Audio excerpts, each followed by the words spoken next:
আসসালামু আলাইকুম, welcome back to my channel. আজকের আয়োজনে আপনাদের জন্য নিয়ে এলাম ম্যাঙ্গো মুজের রেসিপি।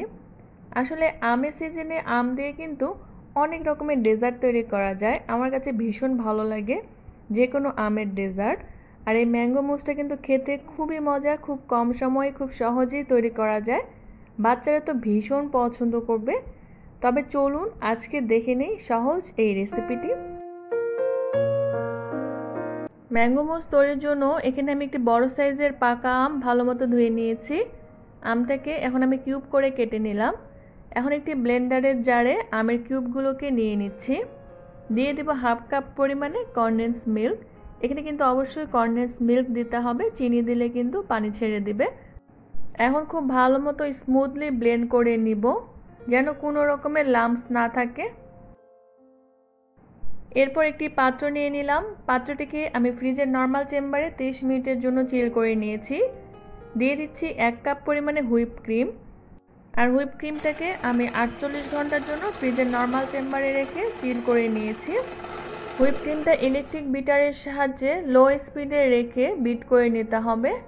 বিট করার সময় পাত্রটিকে ঘুরিয়ে ঘুরিয়ে বিট করলে সবগুলো হুইপ ক্রিম একই রকমভাবে বিট করা হয়ে যাবে। প্রায় 3 থেকে 4 মিনিট বিট করার পরে হুইপ ক্রিমটা যখন স্টিফি একটা ভাব চলে আসবে, আর এভাবে উল্টা করলেও দেখবেন যে হুইপ ক্রিমটা নড়াচড়া করছে না, ঠিক এই সময়ে আমি যে আমের পিউরিটা করে রেখেছিলাম সেটা দিয়ে দিচ্ছি। আর আমার এখানে 1 কাপ পরিমাণে ম্যাঙ্গো পিউরি হয়েছে। দিয়ে দিচ্ছি হাফ চা চামচ পরিমাণে ম্যাঙ্গো এসেন্স। দিয়ে আরও একটু বিট করে নিব প্রায় 1 থেকে 1.5 মিনিটের জন্য। খুব ভালো করে মিক্স করে নিতে হবে।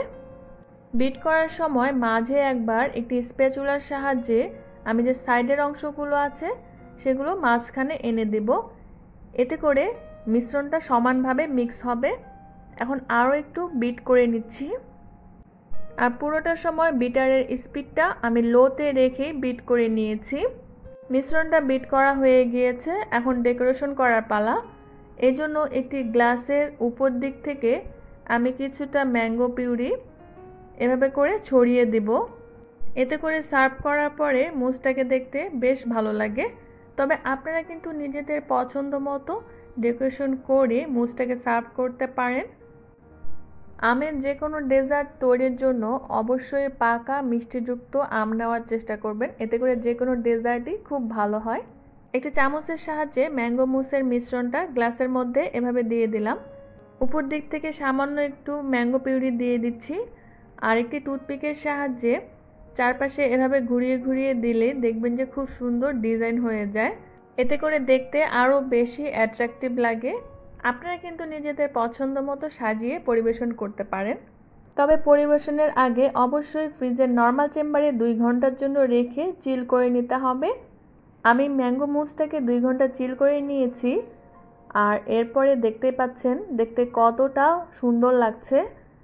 আর এটা খেতেও কিন্তু ভীষণ মজার।